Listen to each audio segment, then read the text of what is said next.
Oi, pessoal! Eu vou mostrar para vocês aonde eu estou. Gente, eu tô num lugar tão calmo, tão lindo. Vou mostrar para vocês as árvores que estão aparecendo aqui, todas floridas, muito lindas. Até parece que a gente não tem problema, né? Mas vou dizer para vocês uma coisa. Deixa eu mostrar aqui para vocês, rapidão. Olhem só. Não é lindo? É um jardim de cerejeiras. Essas flores são lindíssimas.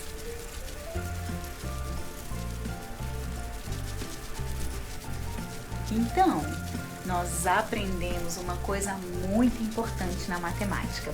Nós aprendemos que problema não é problema. Estão lembrados disso? Então, todo mundo, corram para cá, peguem o caderno e eu vou provar para vocês que problema não é problema. Bora, pessoal! Oiê! Estou toda floral hoje, né? Nós saímos lá daquele jardim de cerejeiras e estou eu aqui com essa florzinha. Gente, vocês estão vendo que no quadro, ó, aqui atrás, também tá com umas abelhinhas na bochecha? Quando eu faço assim, ó. Peraí, quando eu faço assim, a florzinha vai para ela. Aí eu tenho que fazer assim, ó, para a florzinha voltar. Vamos lá, gente, vamos parar de brincadeira e vamos agilizar esse vídeo, né? Eu sei que vocês estão cansados, que vocês estão pedindo vídeos mais curtos, então vamos embora. Gente, como eu disse, problema não é problema, e a gente vai dar continuidade à nossa parte de frações. Então, não podemos esquecer algumas regras básicas que ajudam no desenvolvimento de problemas envolvendo frações. Então, primeira coisa que a gente não pode esquecer, deixa eu trazer aqui para o meio. Interpretação do problema, identificar as palavras-chave para entendimento do problema. Nós já falamos sobre isso um pouquinho, mas localizar o verbo do problema é a melhor coisa, é a ação, o que está sendo feito. E normalmente ali, ou próximo ali, a gente encontra dicas do que a gente pode fazer para a gente poder, que operação utilizar para encontrar a resolução, né? A solução daquele problema que foi colocado. Segunda etapa, identificar as frações, verificar se os denominadores são iguais, se eles são diferentes, o que a gente precisa fazer. Olha só, a terceira etapa, se eles forem iguais, a gente permanece com o denominador e opera só os numeradores. Se tiver que somar, a gente soma, se tiver que subtrair, a gente subtrai. E a quarta coisa são os denominadores diferentes. Se eles forem diferentes, nós precisamos fazer o MMC e fazer aquela regra da borboletinha para a gente encontrar frações equivalentes com denominadores iguais, ok? Revisando aqui para a gente poder avançar. Relembrando as operações, olha só. Deixa eu me colocar aqui nesse cantinho de baixo. Relembrando as operações, se eu tenho denominadores iguais, eu faço 3 sétimos mais 2 sétimos. Eu tenho denominadores iguais. Com denominadores iguais, a gente só opera com os numeradores. Então, eu só faço 3 mais 2, que dá 5, e a gente repete o denominador. Então, eu tenho como resultado 5 sétimos. Já no exemplo 2, eu tenho uma subtração. Essa subtração vai ficar 3 sextos menos 1 sexto, que dá 2 sextos. E aí a gente tem que lembrar de uma coisinha importante que nós falamos bastante no vídeo passado, que foi sobre simplificação de fração. Nesse caso aqui, minha gente, se eu tenho 2 sextos como resultado, eu preciso simplificá-lo. Eu preciso tornar essa fração irredutível. Então, eu venho aqui, ó, divido por 2. Por 2, por quê? Porque tanto 2 quanto 6 são divisíveis por 2. Então, eu tenho como resposta 1/3. Ok? 1/3. Então, vamos lá. Seguindo. Denominadores diferentes. Prestem atenção. Se eu tenho 2/3 mais 1/2, nós precisamos encontrar um MMC. E nós já falamos aqui de algumas regras, de algumas dicas. Se eu tenho denominadores, números primos, basta multiplicar. A gente não precisa fazer o processo de decomposição. Eu posso só fazer 3 vezes 2 dá 6. Então, ó, meus novos denominadores, olhem bem aqui, ó, vai ficar azulzinho. Eu vou substituir o 3 e o 2 por 6 em cada fração. E agora, para a gente encontrar a fração equivalente, ou seja, um numerador que está relacionado a esse novo denominador, eu tenho que fazer aquela regra da borboletinha. que haja borboletinha nessa tela. Eu faço 6 dividido por 3 dá 2. 2 vezes o 2 dá 4. Então, olha só o que aconteceu aqui. Nós temos numerador 4. E a mesma coisa nós vamos fazer com a segunda fração. A minha segunda fração, eu vou fazer 6 dividido por 2 dá 3. E 3 vezes o 1 dá 3. Então, ó, meu novo numerador, 3. Eu tenho 4 sextos mais 3 sextos, que dá 7 sextos como resposta. Pessoal, 7 sextos é uma fração irredutível. Vamos analisar aqui, nesses desenhos, o que seria esses 7 sextos. Olha só. Eu tenho aqui, ó, o amarelinho mais o azulzinho, ou seja, 2 terços mais 1/2. No meu segundo quadrinho aqui, ó, na minha segunda situação, eu redividi em 6 partes cada inteiro. Então, eu passei a ter 4 sextos mais 3 sextos. Só que, gente, quando eu pego esse quadradinho, olha só, que eu tenho 1, 2, 3, 4, e eu junto com esse quadradinho, que tem 3, eu tenho uma quantidade maior do que quadradinhos que eu tenho dividido. Olha só, eu tenho 4 mais 3, eu tenho 7. Eu tenho 7. Na hora que eu trago aqui para o meu desenho, eu tenho 1, 2, 3, 4, 5, 6. Eu tenho 6 pedacinhos de 6, mas esse pedacinho aqui, ó, precisou ser ocupado por outro inteiro. Então, a gente lê de que forma? Esses 6 pedacinhos de 6 partes, vocês concordam que isso aqui equivale a um inteiro? Se 6 pedacinhos de 6 é igual a um inteiro, eu ainda tenho esse segundo aqui, ó. Ou seja, eu tenho 6 partes, e só uma precisou ser pintada. Então, eu tenho, na realidade, a formação de um número misto. Esse número misto, gente, ele significa a mesma coisa que 7 sextos. 7 sextos é uma fração imprópria. Escrevam no caderno de vocês. Uma fração imprópria é quando eu tenho um numerador maior do que o denominador. Mas, na prática, é quando a gente precisa de mais de um inteiro para representar aquela fração. Então, eu tenho aqui uma fração imprópria. E aqui do lado, eu tenho um número misto. Olhem bem aqui no quadrinho que eu vou fazer, rosa também. Eu tenho um inteiro e um sexto. O que eu quero que vocês percebam nesse momento? Eu quero que vocês percebam que 7 sextos, deixa eu ver aqui, número misto. 7 sextos e um inteiro e um sexto representam a mesma coisa. Só que o número misto, ele separa o quantos inteiros foram formados. Nesse caso, foi um só. Ok? Muito bem. Agora vamos seguir. Vou apagar essa tela e nós vamos avançar. Vou trazer isso aqui um pouquinho para baixo. Podemos operar com mais de 2 frações? Sim, nós não temos quantidade limitada de operar com frações. Nós podemos operar com várias frações ao mesmo tempo, tá? Como o processo da fração, ele é algo real, então a gente normalmente não trabalha com 1000 frações, adicionando não sei quanto, normalmente a gente trabalha com uma quantidade menor. O importante é a gente saber operar com 2, com 3, porque o resto vai ser sempre a mesma coisa, com 4, com 10, tá bom?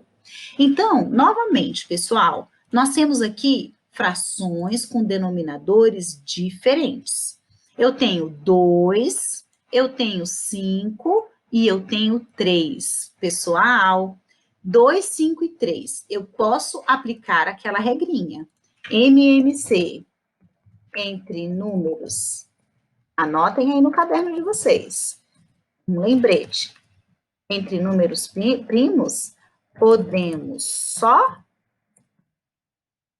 multiplicar. Então, facilita muito a gente saber dessa regra, que eu não preciso fazer o processo de decomposição, e o pior ainda, imagine se você errar o processo de decomposição. Aí tá tudo perdido, aí você erra tudo. Então, nesse caso, eu vou testar, ó, 2, 5 e 3, eles são primos? 2, 3, 5, 7, 11, 13, 17, 19, 22, 29 para vocês. Então, gente, 2, 5 e 3 são primos. Basta multiplicar. Então, eu tenho 2 vezes 5 dá 10, 10 vezes 3 dá 30. Os meus novos denominadores serão o 30. 30 em cada fração. Só que, gente, tem uma observação que eu vou fazer agora, que ela é de extrema importância. Isso aqui faz muitos alunos errarem por falta de atenção. Eu tenho uma subtração e depois eu tenho uma adição. Se o processo da subtração e da adição é a mesma forma de resolver, eu posso fazer todos ao mesmo tempo. Então, eu venho aqui, ó, e faço 30 dividido por 2 dá 15. 15 vezes o 3 dá 45. Então, a fração 3 meios foi substituída pela fração 45/30. Menos, observe que eu coloquei aqui ó, o sinal de menos, né? Está subtraindo. E nós vamos encontrar a fração equivalente agora. Ó. 30 dividido por 5 dá 6. E 6 vezes 6 dá 36. E a nossa última fração vai ser 30 dividido por 3, que dá 10, vezes o 1, dá 10. E agora nós vamos operar com os numeradores. A primeira coisa é fazer 45 menos 36. Olha só, vamos só relembrar aqui que faz tempo que vocês não fazem essas continhas. Então, olha só, 5 menos o 6 não dá.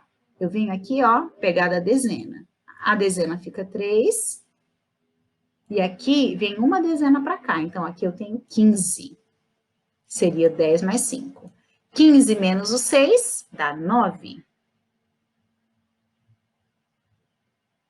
E 3 menos 3 dá 0. Então, eu tenho aqui, ó, na minha primeira conta, eu tenho 9 de resposta. Mas eu já posso somar com 10. Gente, 9 mais 10 dá quanto? Dá 19. Então, eu venho aqui e escrevo 19/30, certo?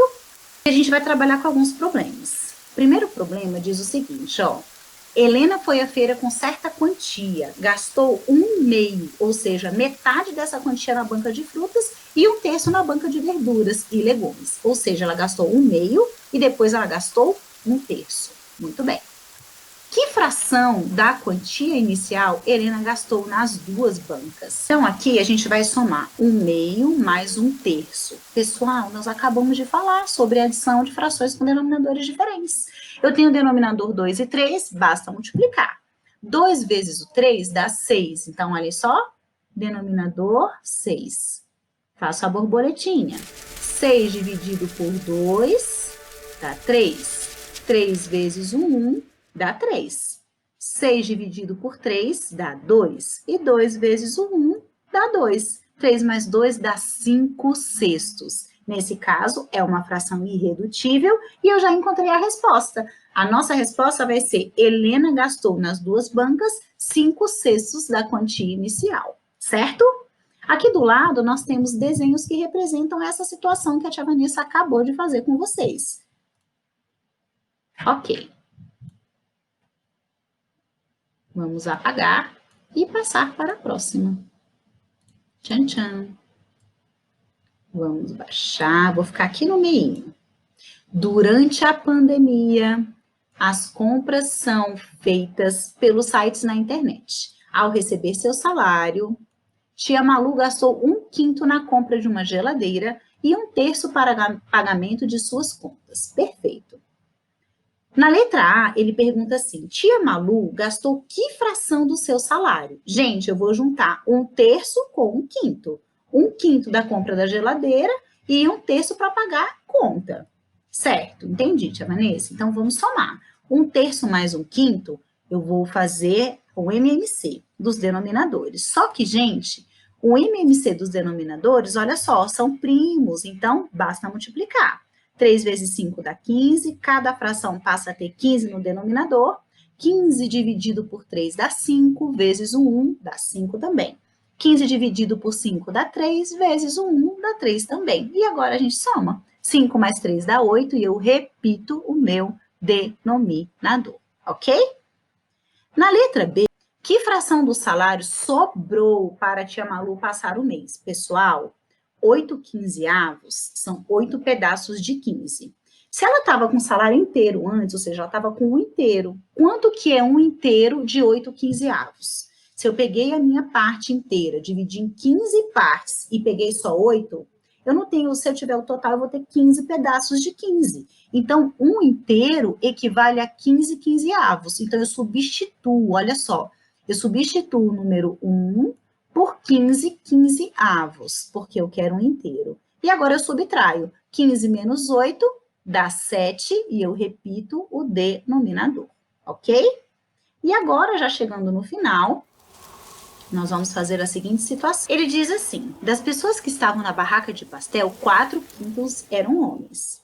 Se metade das pessoas que estavam naquela barraca usava óculos e apenas homens usavam os óculos, que fração das pessoas que estavam na barraca de pastel representa os homens que não usavam os óculos? Então, gente, tinha 4/5 das pessoas na barraca. Metade não usava óculos. Então, eu vou pegar 4/5 e vou tirar 1/2. Eu vou tirar a metade. Olha lá, 4/5 menos a metade, MMC, de 5 e 2 são números primos, basta multiplicar, dá 10. 10 dividido por 5 dá 2, vezes o 4 dá 8. E 10 dividido por 2 dá 5, vezes o 1 dá 5. E agora eu preciso subtrair. 8 menos 5 dá 3 décimos, e 3 décimos é uma fração irredutível. Agora, pessoal, nós iremos para a próxima, que já é o final. Agora é com você. Para escolar, Gustavo usou 3/5 de uma folha de cartolina, enquanto sua irmã usou 1/4 da mesma folha para fazer o seu trabalho. Na letra A, eu quero saber que fração dessa folha os dois usaram juntos. Usaram juntos. Ó, tá juntando. E na letra B, que fração corresponde ao quanto sobrou da folha. Então, pega aquilo que você juntou e veja quanto falta para você ter um inteiro, tá bom? Faça no caderno, não precisa copiar o problema e vamos corrigir na nossa aula online. Ó, beijos para vocês. Tchau, tchau, gente.